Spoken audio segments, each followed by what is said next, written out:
Welcome everybody to the Burlington Board of Electric Commissioners monthly meeting. Today is December 8th. It's 5:30 p.m. and we are holding this via hybrid approach, both in person at the Pine Street location as well as via Teams. First up on the agenda is the agenda itself. Are there any modifications or changes that should be mentioned?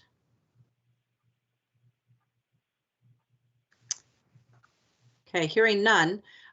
Next up, we have review approval of two sets of minutes. The first set of minutes is from the October 27th, 2021 special meeting, and then the second set is from our typical monthly November meeting from November 10th, 2021. And we will take these one at a time. Wondering if commissioners have had identified any substantive or content specific changes or edits that they feel should be made pertaining to the October 27th meeting? No, all set. Not for me. Okay, so is the commission ready to have someone make a motion to approve them? Yeah, I'll make the motion to approve the October 27th, 2021 special meeting. A second. Got to be you, I can Bethany. second. Yeah, second. Great. Commissioner Shagnon, Aye. Commissioner Herring-Dean, you're abstaining, I was absent. right? But Commissioner Moody is not on. Commissioner Stebbins, Aye. Commissioner Whitaker, Aye. thank you. Thank you. And same process for the minutes of the November 10th meeting.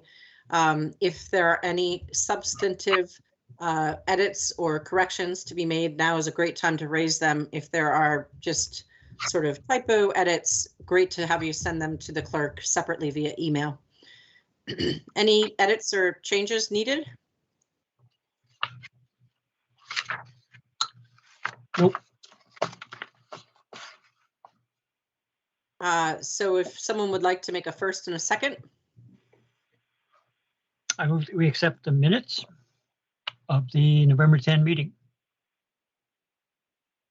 And a second. Second. Thank Thanks. you, All in favor? Commissioner Shagnon. I was absent for that meeting. Oh, that's true. Thank you. Commissioner Herring-Dean, Aye. Commissioner Stebbins, Aye. Commissioner Whitaker, Aye. thank you. Thank you. And Commissioner Whitaker, I understand you're traveling, you're en route. So if you have to go jump on a plane, I hope you do so safely. Otherwise, feel free to join us for as long as you can. But otherwise, we'll move on to item number 3, public forum.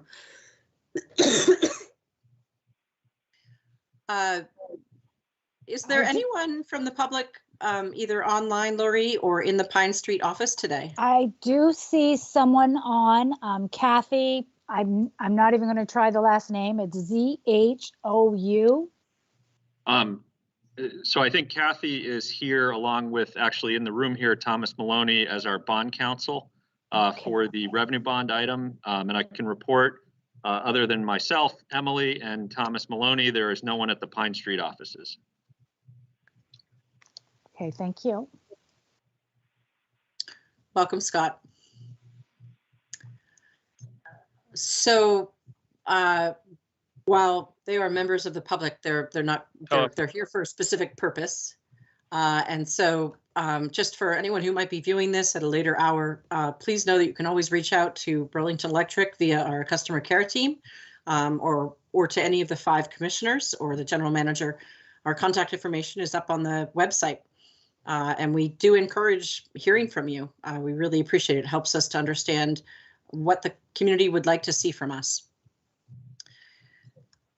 And so we'll move on to the next agenda item, which is the Commissioner Corner. So this is an opportunity for commission members to, raise a question or say a thank you or raise a concern they may have heard from a neighbor that may not fit into other parts of the agenda. If anyone has anything to raise, feel free.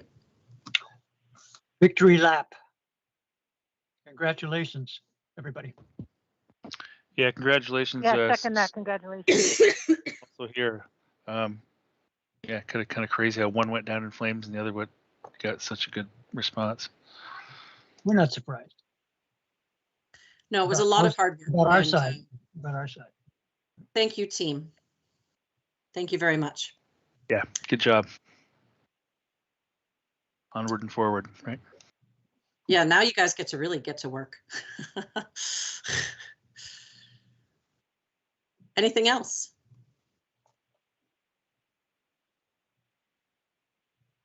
Okay, well, General Manager Springer, I'm guessing you have some good news to start us off with your update. Yes, so thank you for the congrats, and just we're very proud of the result with the Net Zero Energy Revenue Bond. I think it's a testament to the entire BED team and organization that there is continued confidence in the community and the investments that were proposed. We're certainly grateful to the community for the support. So obviously, one of the items in my update is on that, and we will have further business to attend to relative to the revenue bond this evening to advance a resolution that will then go to the Board of Finance and City Council to allow us essentially to reimburse projects that would happen between now and when we go to issue the revenue bond in the spring, and allow those capital projects that were contemplated in our approved FY22 budget to be reimbursed from the proceeds of the revenue bond when it's issued. And that's important for keeping us on track with our budget, and it was part of our proposal relative to the rate case that we offered and the budget that we offered. So it's excellent news that we are able to advance all of these projects in FY22 and over the next 3 years to support the different pieces that the revenue bond had: the electric grid, the technology systems with IT Forward, maintenance of our plants, investments in new EV charging infrastructure, and unlocking the liquidity to support the additional incentives that we'll be offering to the community for electrification as part of the Net Zero Energy Initiative. So we'll get to that item a little later. I had mentioned in the update that we had participated in a public information session on December 1st, and obviously we had a good result last night.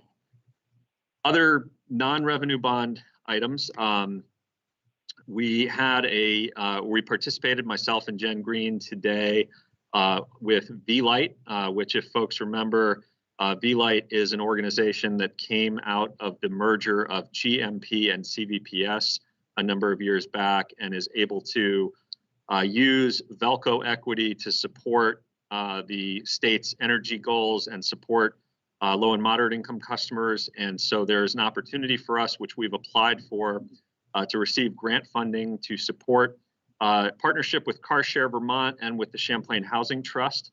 We've proposed that we would help add 2 new Chevy Bolt EVs to the Car Share fleet. I believe they have 9 electric or plug-in vehicles now, which we've supported through our incentives, and they're continuing to move down the path of electrification of their fleet. And we would be able to locate some new charging infrastructure downtown and in the Old North End at the Champlain Housing Trust parking lot near the family room in the Old North End. We would be able to have a Car Share EV and a dedicated charger, as well as a new public charger that would be available for residents of the building during the day and to the broader community in off hours. And that would be a welcome addition. We've certainly heard from some folks in the Old North End about a desire for additional charging. And so this is a great opportunity. The revenue bond will also unlock some opportunities to invest in charging all around the community. But I wanted to highlight that. We will hopefully hear in the near future, if we're successful with the grant application. We'll keep the commission informed about that. The second update, district energy. We continue to have a number of different discussions ongoing around district energy. We've completed the work that we needed to do with the McNeil joint owners and reached an agreement in principle for a term sheet with the McNeil joint owners on how we would structure the McNeil portion of the district energy arrangement. And we've had third-party engineering review of the system design that would connect McNeil to the different customers, UVM Medical, UVM, and others. And we're in the process of setting up meetings over the course of the next month with the key potential customer participants, UVM Medical, UVM in particular, and hopeful that we'll be able to wrap up phase 3 work sometime in early 2022 and be able to report out on that and offer a potential structure for taking district energy to the next step, which would be permitting and construction, pending all the relevant approvals. The one thing I would mention is we are still in a holding pattern to some extent at the federal level on the funding that Senator Leahy had put into federal appropriations legislation to support district energy. The Congress has not yet voted on an actual fiscal year appropriations bill. I think they've had several continuing resolutions, and they'll need to take up the appropriations legislation in order for that funding to pass. So we'll be waiting on that. And depending on the timing, any potential district energy agreement would likely be contingent on that coming to fruition. And so we'll have to see how the timing of phase 3 wrap up coincides with the federal budget process and where things are in early 2022 relative to that. But continued good work and good progress there with all of our partners, Evergreen and BGS and others. And then related to some extent to district energy, the item on McNeil and the Climate Council. As commissioners likely know, the Climate Council, which was formed out of the Global Warming Solutions Act in Vermont, had offered its initial set of recommendations. I believe it's a 273-page report. It's lengthy and detailed. At one point, kind of late in the process, we were made aware that one of the subcommittees that focused primarily on agriculture had come up with some recommended language. It wasn't consensus language within the subcommittee, but it was advanced to the full Climate Council that, had it been enacted, would have prohibited us essentially from moving forward with district energy at McNeil, and would have created criteria that could have forced shutdowns of McNeil and the other biomass generating facility in the region in Vermont, which is Rygate. We felt that was very ill-considered from a process and a substantive standpoint, and the various joint owners of McNeil, BED, GMP, and VEPSA, along with the leadership of the IBEW Local 300, which represents the workforce here at BED and at McNeil, sent a letter, which we've included in the packet, to the entire Climate Council outlining our concerns. The council had a straw poll on the language and did not accept it, and instead tabled the issue and is going to work with its cross-sector mitigation subcommittee, which I believe has deeper expertise on the energy sector. We'll work with the agriculture subcommittee to try to determine what language, if any, might advance on biomass issues. Certainly, we want to make sure that we're being responsive. We'll continue to engage with the council as needed. We think that the council really ought to be supporting and encouraging district energy as a potential avenue to reducing emissions consistent with our net zero energy strategy in Burlington. And we also think that there needs to be accurate accounting around the carbon impacts and benefits of McNeil, given our focus on sustainable forestry at the plant, which we've had many conversations around that issue with the commission as well. So we'll continue to engage and monitor that. I did want to note that relative to McNeil, there was also just recently this week on Monday, a statement by ISO New England that highlighted concerns around winter fuel supply, and every year they do a outlook for the winter, looking at winter fuel and reliability. In the region, there is a heavy reliance, as the commission knows, on natural gas. Natural gas in the wintertime is constrained and is diverted in many cases to more firm contracts for home heating and other heating purposes. So we see some constraints with natural gas in the region. Often there's some reliance on oil fire generation in the region during the wintertime. And to us, it certainly highlights the importance of plants like McNeil that are renewable and dispatchable in the wintertime and can store fuel for a number of months on site to be able to dispatch and support regional reliability, and do so in a way that is from a renewable energy standpoint, as opposed to using fossil fuels like natural gas and oil. So that's another perspective that we're hopeful that folks on the Climate Council and policymakers will keep in mind as these types of recommendations advance. Those were the items that I had for the report. Glad to answer any questions commissioners may have. Any questions?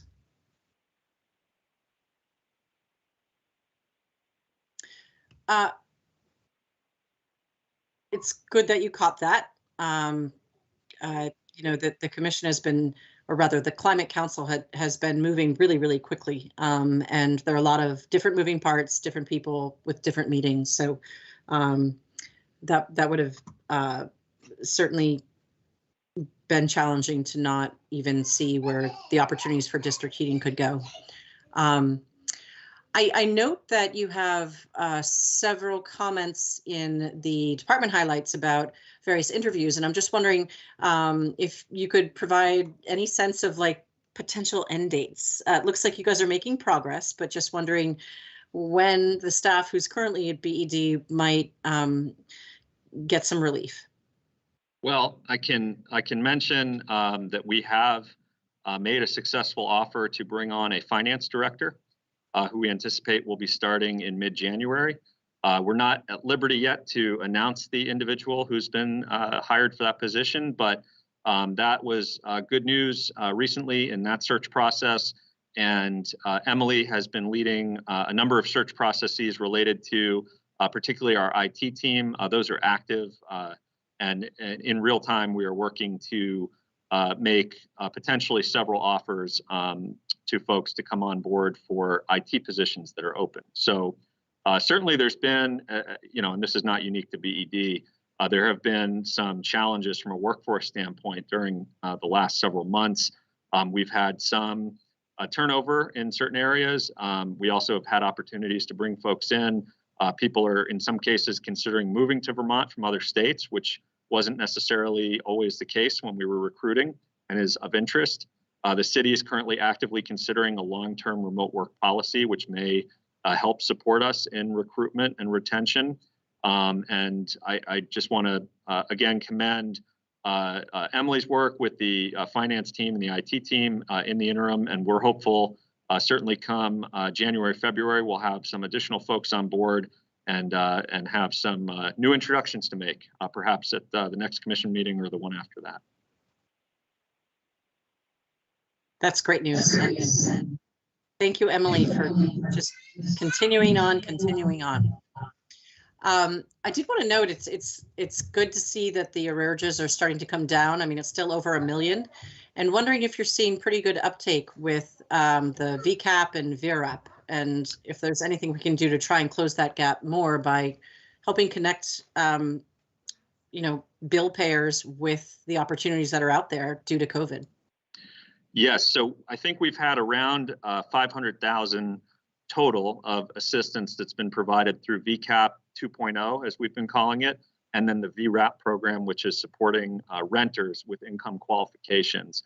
The VCAP 2.0 program has closed, although we have a few lingering applications in process where we may have some reimbursement further coming into BED from that program.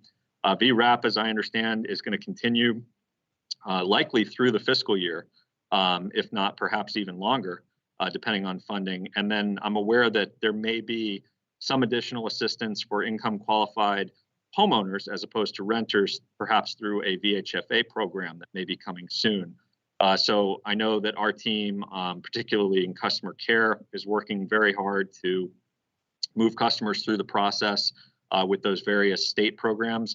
The other piece that we have that's somewhat unique is because we were able to propose and successfully achieve the ARPA funding allocation from the city, we do have that funding in reserve. And as we move through the state programs, our hope is to apply the ARPA funding sometime prior to the end of fiscal year 22 to help clear what remains of arrearages at that point, help every customer who's behind because of the pandemic catch up, And then likely in the spring, or certainly by the end of fiscal 22, if not by spring, we'll be looking to reinstate our typical disconnect for non-payment, having helped those customers catch up and keeping in place the various payment plans and budget payment assistance that we offer.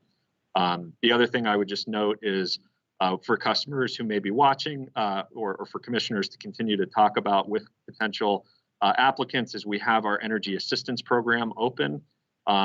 We do have, I believe, around 60 folks who are currently enrolled in the energy assistance program, which, just as a reminder, provides a bill credit to offset the entirety of the rate increase during FY22 to income qualified customers. We've been working with organizations like CVOEO to help get customers qualified. Our long-term hope is to have a low-income rate that is permanent and an offering that we can provide year after year. And we're going through a PUC docket where we're looking at that exact issue, and we have some further process on that in the coming months. Thank you. It's good to hear the long-term plan, because it, at some point, federal support will shift in response to whatever's going on epidemiologically. I did have two other questions. One is, I see this little note that there was a discussion with vehicle to grid technology vendors, and that caught my eye because it's such a huge potential for really creative use of the electricity that's sitting in an electric vehicle in the form of a battery. On the other hand, my understanding is it's still sort of a little bit far out there. So if you have any quick updates on that. My other question was, it's great to see that you're having bi-monthly meetings regarding the rental ordinance progress with the permitting department, and just wondering, I don't recall if there was a deadline for when that needs to roll out, but just a little bit of background on that would be great. I'll take the rental weatherization ordinance question, and then I'll ask if James wants to cover the vehicle to grid item. So let me start with the rental weatherization. We've been working, our team in particular, on energy services with VGS to identify from a data standpoint which customers of ours and VGS would be buildings that would need to comply with the ordinance as it was passed. And the ordinance as it was passed focused on creating tranches based on the highest energy use buildings, and then sort of ramping through over a period of years to get to all of the buildings that benefit from additional weatherization. There's a group of buildings that are below a certain energy use threshold that are not likely to be subject to the ordinance. So we started with the buildings that are the highest energy users. What's happening is our team and the permitting team have identified those buildings and are going to be communicating with those customers to let them know that they would be subject to the ordinance and that they should get into the queue for weatherization assistance services and incentives that may be available through the programs that we or VGS offer. We've also let the ordinance committee know, and the city attorney's office, that we have a proposed schedule for the remaining buildings over the next several years in terms of having relatively equal tranches each year that would go through till we get to the point that all the buildings that could benefit from weatherization have done so. We've sent that memo to the ordinance committee. The ordinance committee is interested in getting draft ordinance language to consider and having the permitting and BED teams come back to present on that, likely in, I'm assuming in 2022, early 2022. My understanding is there's quite a backlog for weatherization services. So the time that it's taken us to do this identification work hasn't actually slowed our progress, because really we're trying to get folks into a queue that's going to take months or perhaps even years to fulfill. So we're trying to take a measured approach where each tranche, each cohort is relatively equal, and we're not overloading programs and queues in any particular year. So good progress there. We appreciate the collaborative work with our partners at VGS on that in particular. And James, I'll turn it to you for a quick summary on the vehicle to grid item. I don't have much update to offer on that. I would have to get more detail from Freddie and Casey. As you pointed out, The primary barrier remains this whole problem of the impact on the car and the car warranty of using it in ways to back up the grid. And certainly anybody who's seen the new Ford truck commercial knows that all you got to do is roll up and plug it into your house. I suspect there's more hardware involved than that. So if you want, I can ping those guys, but I don't have anything much more detailed other than obviously we remain interested in it. It's an awful lot of battery capability, that's lurking out there, but using it in such a way as to not, imperil somebody's car warranty is going to be the critical thing. And not to mention, of course, their ability to use the car as a car. So. Yeah, I believe you need an 80 amp home charger to be able to bidirectionally charge with that Ford F-150 Lightning, which is much larger than the typical 32 or 40 amp home charger. And might not fit on many service entrances. I don't know. So that reminded me, though, just for the commission's benefit, that we do have our new Net Zero Energy 22 calendars from our fourth graders who have done public art for us on the calendars. And the cover, as you'll see, is a very nice DED logoed electric truck that seems to resemble perhaps something like the Lightning that's coming out. So we'd love to get you all copies of that in the near future. I know Mike has a number of copies available. Thank you both. James, no need to ping Freddie or that's fine. I was just curious. Okay. So commissioners, I've been asking the bulk of the questions. Does anyone have anything else they'd want to ask? I guess I was just curious with regards to arrearages, where you said there, how to sort of get us back to square one, and I'm wondering what that means, because traditionally we've had X number of hundreds of thousands of arrearages anyway, and I'm wondering how do you tease out what's eligible to be reimbursed back to the department and what's not, and then where does that leave us, quote unquote left whole in the end. You're correct, Commissioner Moody. We typically will have a six-figure arrearage level, a low six-figure arrearage level during the course of regular business. And obviously, in some cases, we have customers who don't end up paying those arrearages, and we have policies related to that. What the different state programs have are various requirements for how to ensure that those arrearages are related to the pandemic for the purposes of utilizing what is federal funding in that case. Through the state. There also will be this effort through using the city ARPA funds that may be more flexible in some cases than what the state funding has been. And our hope is that by utilizing the state funds first and making sure we take full advantage of those programs, and then applying the city funds sometimes prior to FY22 ending, probably in the spring, we'll be able to get arrearages for customers who are affected by the pandemic essentially cleared. Doesn't mean we won't end up having some level of arrearage just through the normal course of business, but we'll be able to handle the pandemic-related arrearages and go from having this $1.3 million to $1.5 million level back down to a very low six-figure level, and that's our goal for the springtime. Thank you. That was kind of where I was going with that. I didn't expect it to go down to zero, which it wouldn't. Realistically be, but if at least it came down to where we've been here historically pre-COVID, then that to me is at least being made whole, if you will. At least back that would be square one. So that feels good. Thank you. That's our goal. Absolutely.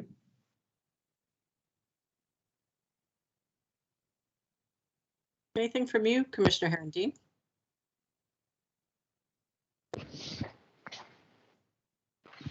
Okay, so we'll move on. Thank you, Darren. We'll move on to agenda item number 6. This is the financials, fiscal year 2022, October discussion with Emily. Apologies for the background. Hi, everybody. Good evening. Let me share my screen.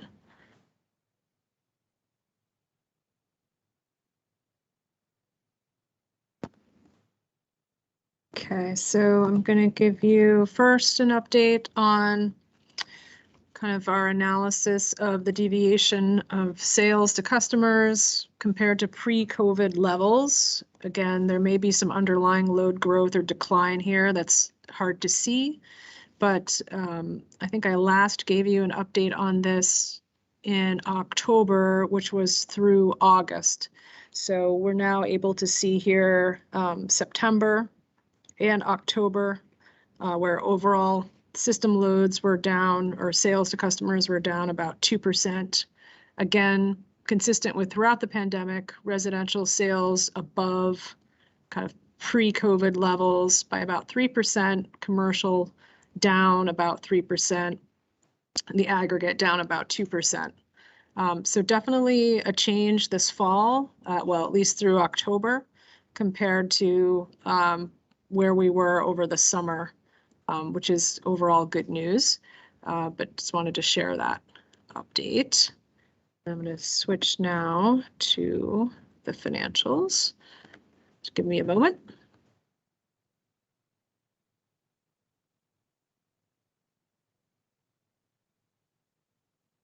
Okay.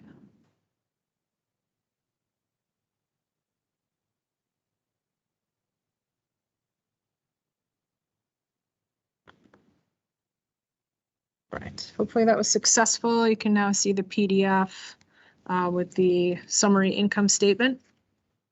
So for October, we had a net loss of $717,000 compared to the budgeted net loss of about $608,000. So we were worse than budget by $109,000. The delta here made up of sales to customers being below budget, as we just discussed. Residential was $57,000 better than budget, commercial $99,000 worse than budget. And while we're talking about sales to customers for a moment, I want to call your attention to an enhanced feature of the packet where we have substituted the previous average monthly temperature graphs that you've previously seen with two new graphs, one showing cooling degree days actual versus budget, and the other showing heating degree days actual versus budget, which our load forecasting and financial analysis staff felt gave a more nuanced picture of the weather that we predicted versus the weather we saw and how that relates to electric sales. So just wanted to call your attention in case you hadn't noticed that change. And then All right, may I make a comment about that? Other revenues, primarily EEU reimbursements, were also down versus budget for October by $26,000. It was not a rec delivery month, so we had no deviation on power supply revenues. Emily? On the expense side, overall net power supply was $156,000 favorable to budget. That was a result of purchase power savings of $564,000, offsetting unfavorable results in fuel, which was $360,000 over budget, and transmission, $50,000 over budget. The rest of the operating expenses were fairly well in line, just a $9,000 deviation. Taxes, again, the pilot produced a variance from budget positive. We'll see that throughout the year, as I've mentioned before. And then other income here, pretty significantly below budget by almost $250,000. That is due to fewer than budgeted customer contributions to capital projects. So for the year overall, we are at a net income of 1.1 million compared to budget of 1.7, so a $617,000 variance from budget. I also want to just note. I got it.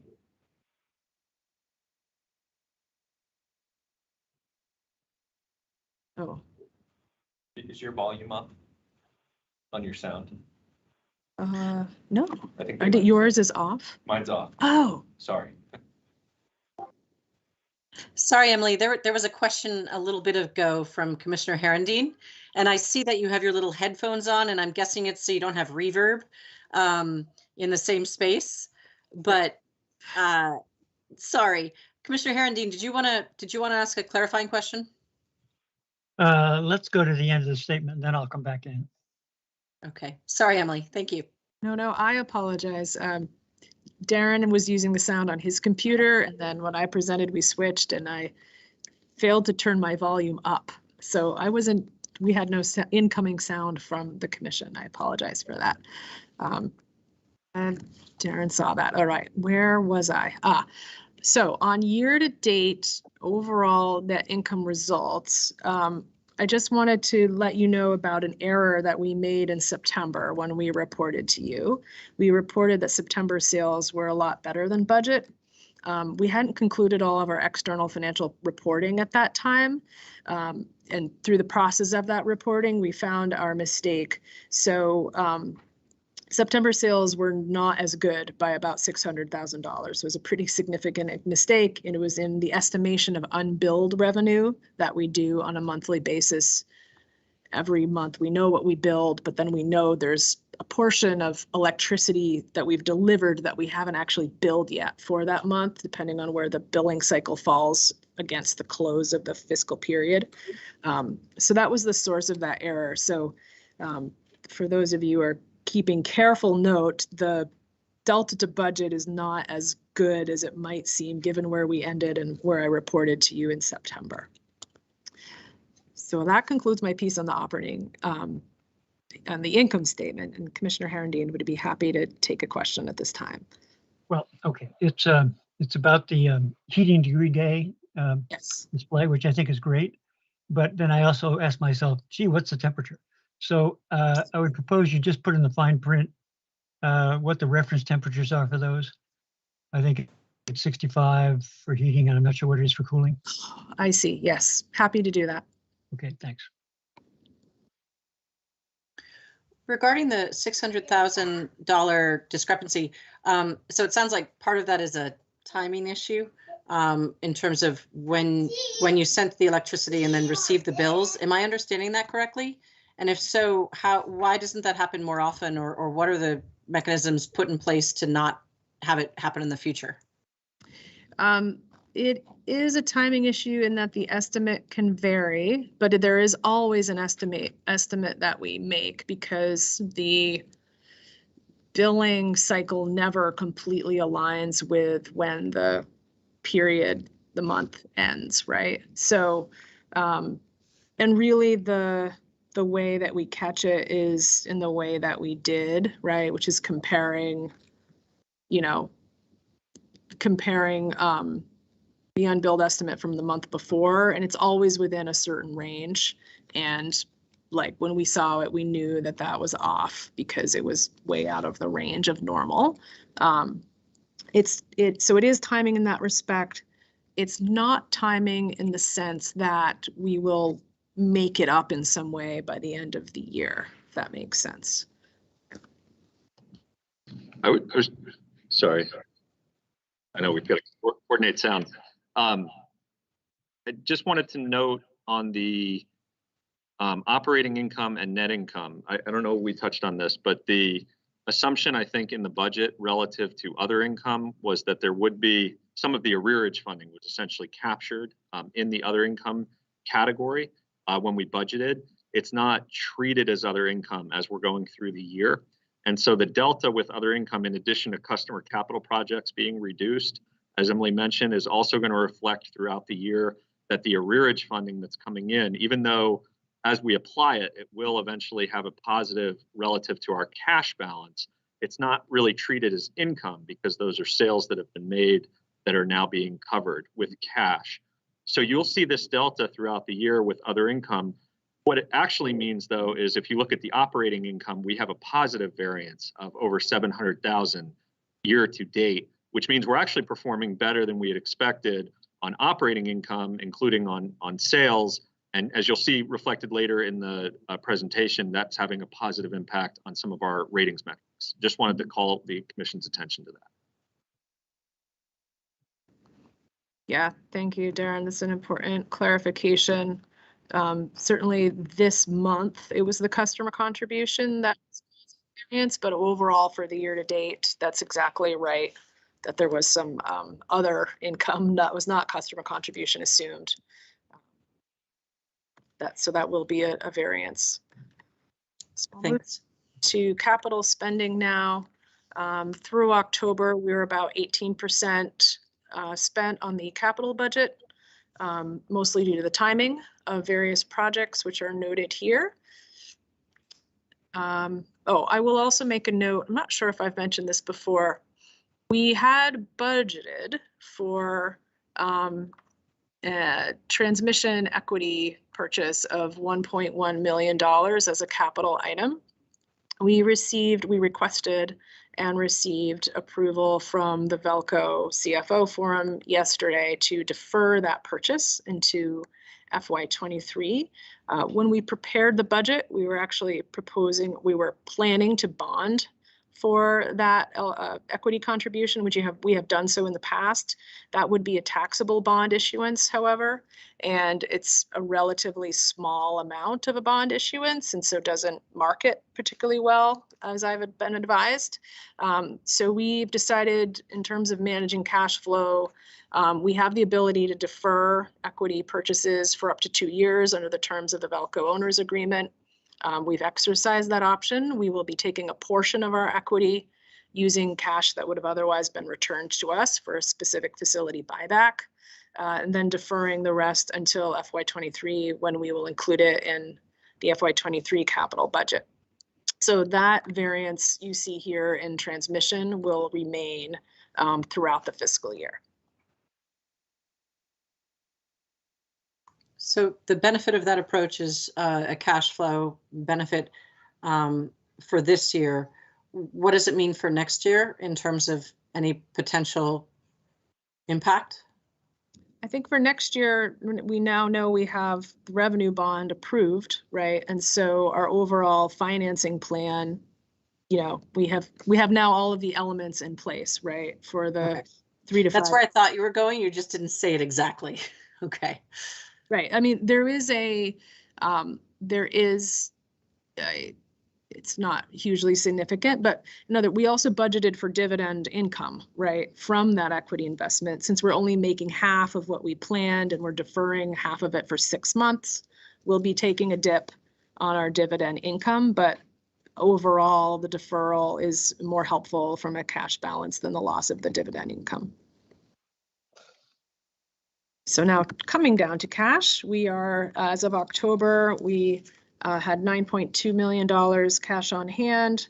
That's $1.2 million worse than budget. Most of that variance due to the timing of the general obligation bond, the bond anticipation note issuance, which occurred in November. We will see that in next month's results. We had budgeted or estimated that would happen in August. So its arrival of that cash was a bit delayed.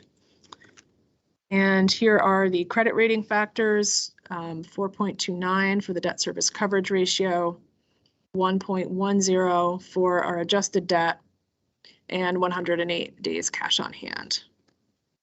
Happy to take questions. No questions? Commissioners, no questions? No, all set.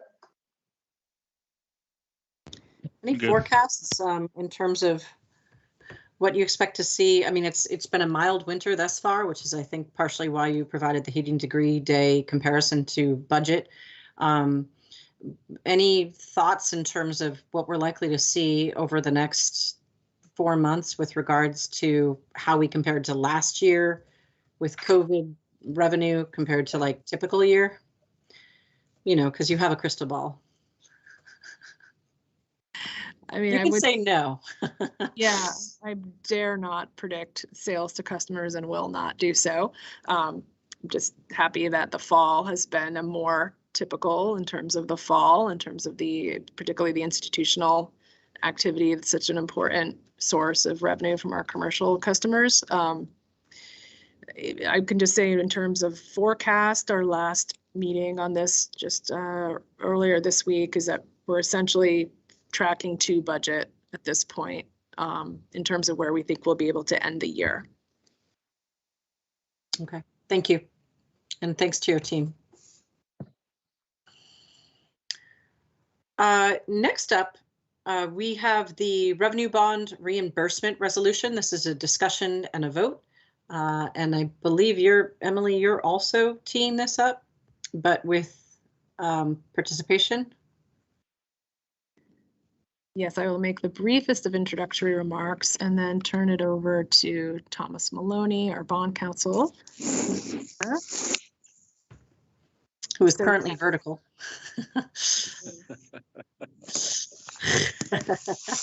Hold my phone. Got it. So yeah, we, as Darren mentioned at the outset in the general manager's update, with the voters' approval of the revenue bond, we will now work with Thomas, his team, and the city finance team to issue the bonds. That won't occur for several months, however. The resolution that's before you will enable, as I understand it, BED to begin working on capital projects that will be funded with bond proceeds in advance of the bonds being issued and be able to reimburse ourselves from those funds after issuance. And with that, thank you, Mr. Maloney. Good evening. First, congratulations. I think having the voters by over a 2/3 vote approve the bond vote, I think is an affirmation of the vision and the goal set by management and the Board of Electric Commissioners for the city. So congratulations on that. The resolution that's been prepared and is submitted for your consideration is to comply with federal tax law that allows the electric department to expend funds on hand now for the capital projects with an expectation that it will be reimbursed when it issues the tax exempt bond expected to be in the spring of 2022. It's a requirement under the tax regulations that the issuer declare what's called an official intent that it is expecting to reimburse itself. And basically this was a rule imposed by the Internal Revenue Service to prevent a municipality or a state or a local government issuing bonds today for some project that was completed and years ago, using cash on hand. For example, you couldn't issue a tax exempt bond today to reimburse the electric department for expenditures building the Moran plant back whenever it was built in, decades ago. So that's what's before you. It doesn't obligate the electric department to spend the money. The actual expenditures for the capital projects are through your normal budgeting process and approval process as if this resolution was not adopted. So it really is a compliance issue. It also presents sort of the two-step process that the Board of Electric Commissioners and the City Council play in issuing the revenue bonds. Charter requires any incurrence of indebtedness to be approved by the City Council. The Board of Electric Commissioners historically has also a significant role, obviously, in terms of the management of the whole electric system, and also the setting of rates and the setting of reserves and the overall management of the electric department. So this is the one step for the electric department Board of Commissioners to act upon to express its official intent that it can spend up to $2.6 million with that expectation that when tax exempt bonds are issued in the future, it will reimburse its capital funds with proceeds from the bonds. It is expected that this will then be in front of the City Council on December 13th, Board of Finance first, and then the city council on December 13th, because they ultimately have approval for incurrence of indebtedness. So we thought it best to, again, follow that two-step process. The Board of Electric Commissioners has their vote, and then subsequent vote of the city council. Certainly happy to answer any questions any of the commissioners may have. Well, thank you. I have several. Where does the money come from?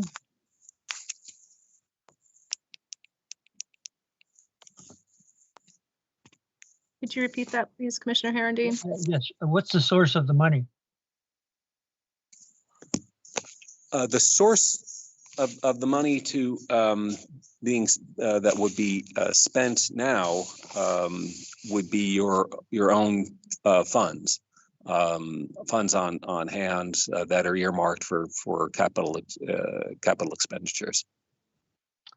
Okay, second, how big can this number be? Or the number can be what you feel you expect to spend prior to the actual issuance. It's a test of reasonableness. It's unlikely that between now and the time you issue, you'd spend a full 20 million, but it can certainly be higher than 2.6. It's a reasonable expectation, and certainly the intent can be, the number can be increased in the future if you think that there's going to be a delay in the bond issuance, or that additional capital expenditures is expected to be financed through taxes and bonds. If they're needed earlier, the number can also be increased. Okay, thank you. My last question, how much time do we actually buy by doing this? I was just going to mention that I think the idea behind it isn't so much to buy the time, but to ensure that some of the projects that are budgeted for in FY22 that we had assumed would be financed by the revenue bond can in fact go forward now and be reimbursed from the revenue bond, as opposed to either holding them, at which point we may not get them done during FY22 because the bond's not going to be issued till the spring, or having them go forward and have to be funded by cash and then not having them be a part of the revenue bond, which ultimately they were as part of the vote. So it's really to align the timing of our FY22 budget plan capital projects that we had assumed would be in the revenue bond with the issuance of the bond. There's this roughly 3 to 4 month gap before the proceeds would come in. And this allows those projects during that period of time to count towards the bond as opposed to having to be funded from general cash. Okay, well, let me make sure I understand. You can't just spend it out of our cash fund.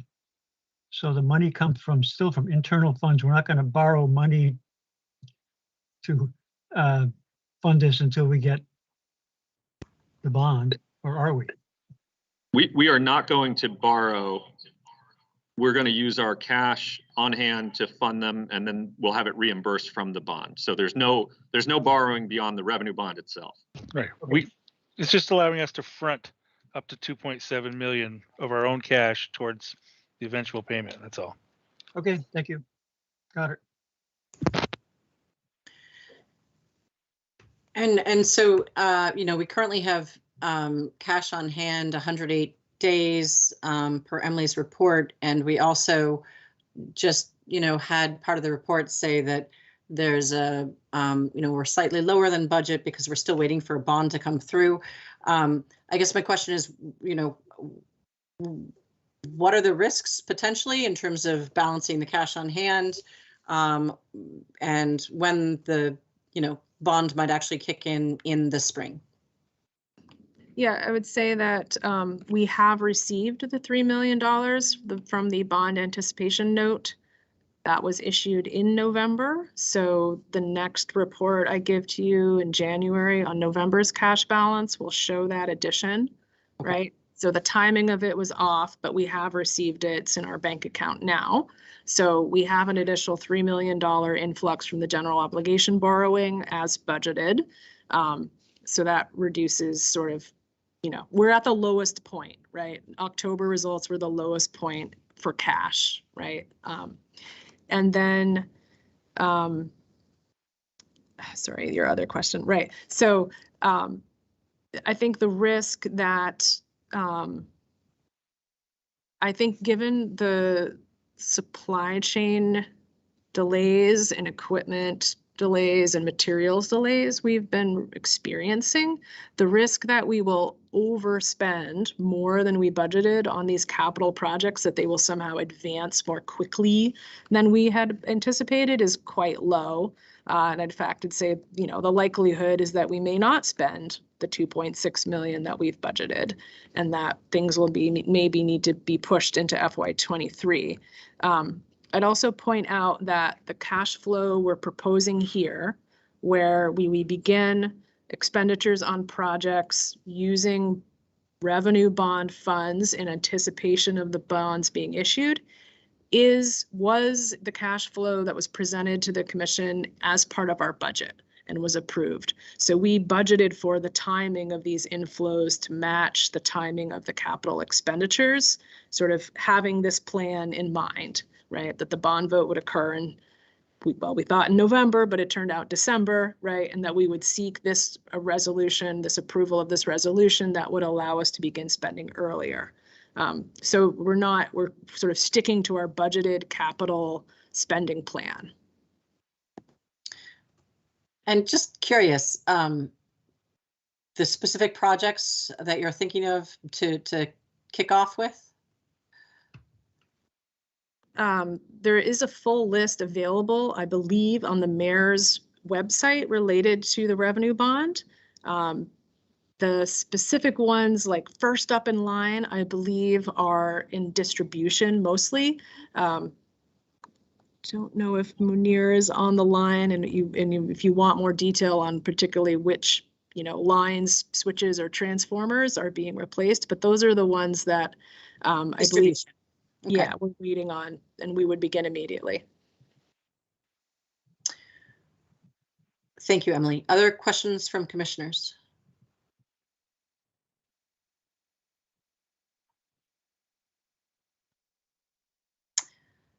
I'm not hearing any. Are commissioners wanting to and ready to vote on this? Because this is both a discussion and a vote. I'm prepared to vote. Okay, could someone make a motion, please?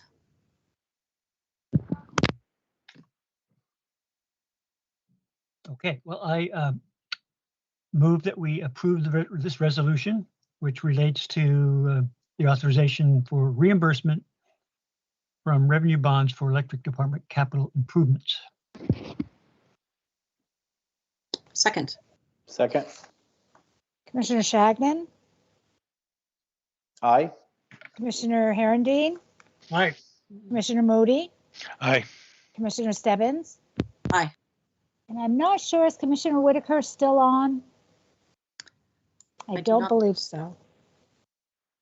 Okay, thank you. Motion passes. Thank you. Thank you. And thank you, Thomas.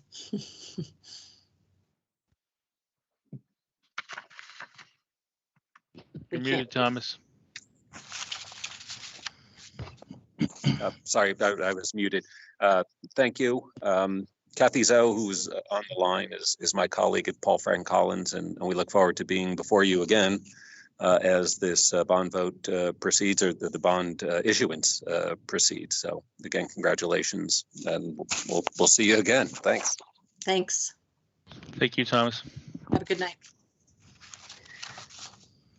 Next, we have agenda item number 8. This is McNeil Station 2022 calendar budget. This is also a discussion and a vote. And welcome, Dave McDonald. Yep, good evening, everyone.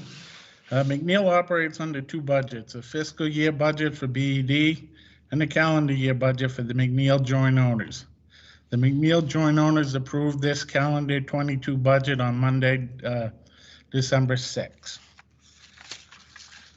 The draft calendar year 22 expense budget is 28.5 million as compared to 27.1 million for calendar year 21.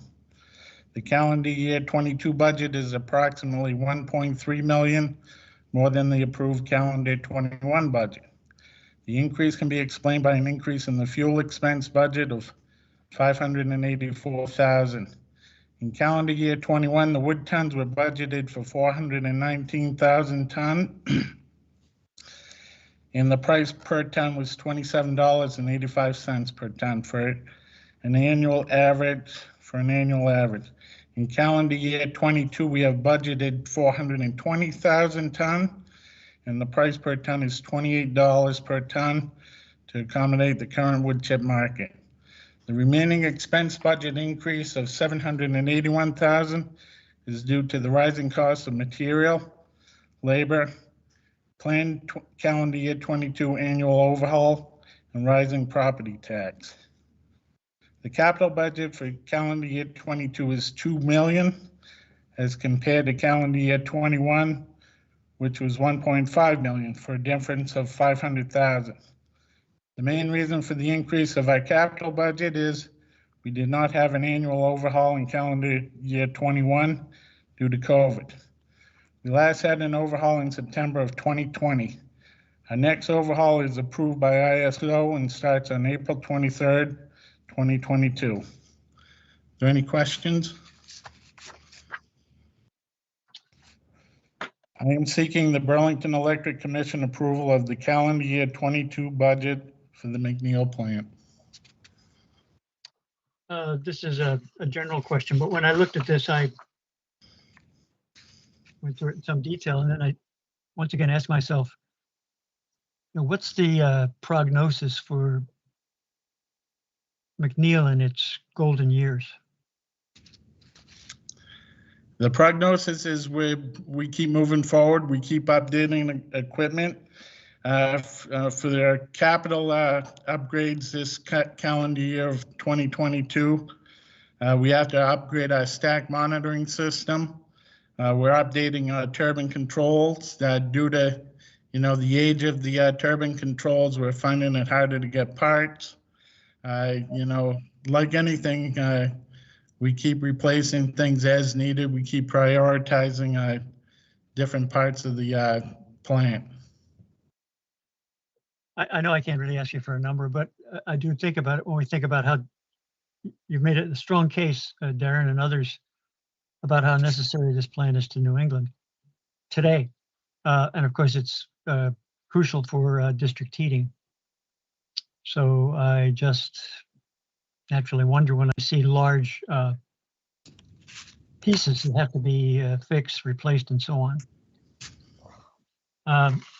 That may not be, it's a question that may not have an answer right now, but I posed it anyway. I guess just one thing I would offer speaking further on long-term that is, in terms of McNeil, there's the benefit, I think, of being a winter producing renewable plant, which clearly has its benefits now. I would also say that the economics, if we look at this winter, for example, with prices in the region for electricity being relatively high or projected to be relatively high, having a winter producing asset as a utility is a potential positive for us.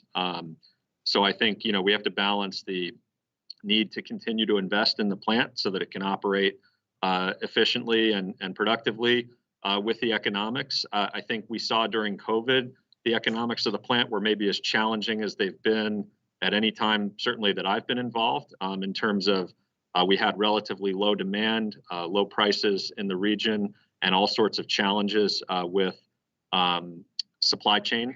So this may have been, the previous year may have been one of the most challenging economic years for the plant that I'm aware of. On the other hand, we're seeing now with the financials that we just discussed at the joint owners meeting on Monday, things coming much back into balance, and there even being quite a positive economic case for the plant kind of now and going forward in the immediate future. So it's always a balancing discussion, I think, Commissioner Herendeen, and I think the plant could have a long run of productive benefit, particularly if we're able to add district energy and if we're able to provide an important reliability benefit for the region.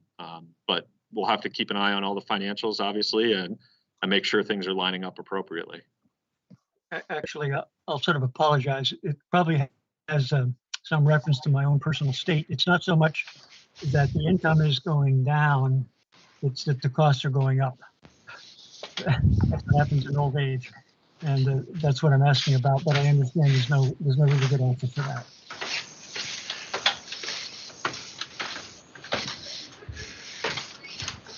Scott, I think I heard you trying to ask a question. Is that correct? Nope, I'm good. Okay. So I see the fuel costs have increased a little bit. Can you touch upon that? Because I know that that's been an area that Betsy's really worked hard on. Just any feedback on that? Yeah, I just do want to mention that fuel cost is not just the cost of the wood. That the fuel budget has to do with the natural gas that we use for startup, has to do with the repair on the loaders. It has to deal with the train. There's a lot more, you know, I did reference the price per ton in that in my narrative here, but there's more to the fuel budget than just the price per ton. Wood chips, yeah. You know, like everything, the loaders are very expensive for us. You know, along with the train and ash removal, all that stuff.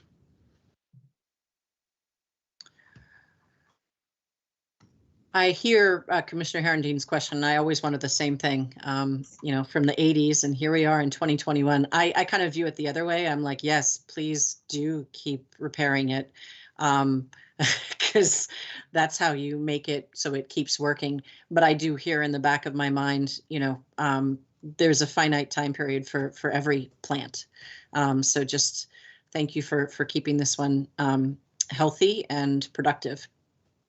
Okay, thanks. Any other questions for the commissioners? Do folks feel ready to place a vote on this budget? Understanding that it was approved on Monday by the joint owners and will be probably most likely going to Finance Committee next. No, it ends with you guys Okay. for the calendar year budget. Okay. Yes, ready. Okay. Care to make a motion? I move that we accept the budget for McNeil as proposed. A second. Second. Commissioner Shagnon, Aye. Commissioner Herendeen, Aye. Commissioner Moody, Aye. Commissioner Stebbins. Aye. Thank you. Thanks, Dave. Thank you very much. Last on the agenda, we have the commissioners check-in. Wondering if anyone has anything they want to raise. I just want to say thank you again to the team for the hard work for the revenue bond. Congrats, because we'd be in a very different place if the vote had not come through the way it had in terms of many of the goals for not just net zero, but broader as a utility. So. If I could just say a thank you as well to the commission for your support of not only the revenue bond, but the strategy behind it, and all of your work to share thoughts about it with your neighbors. We very much appreciate. And I also, just looking forward to our next meeting in January, wanted to highlight for the commission that we've talked, I believe, in executive session previously about the Moran frame project and BED's potential involvement there. And I will likely include an item for consideration on the agenda in January on that. We haven't had that discussion, a follow-up to that discussion in a long period of time. I just wanted to flag for you that I expect we'll return to that in January and give you a heads up.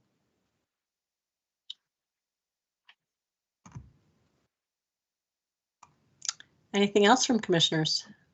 Not that you're a commissioner, Taryn. Well, okay, I just again would thank Chris and other people for starting to stick in the question of what kind of energy is being saved when I read those really great descriptions of efficiency activities. So thank you. I asked for it and you're doing it. Thank you.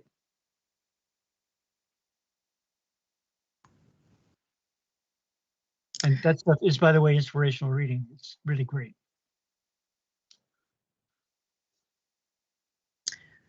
I think that everybody else is quiet, so we could have a motion Yeah. to adjourn. I'll start just by saying I hope you all have a lovely holiday, however you celebrate, and be safe, be healthy. Second that Thank emotion. you. You too. Move to adjourn. Second. Commissioner Shagnon, Aye. Commissioner Herendeen, Aye. Commissioner Moody, Aye. Commissioner Stebbins. Aye. Thank you. We adjourn at 6:42.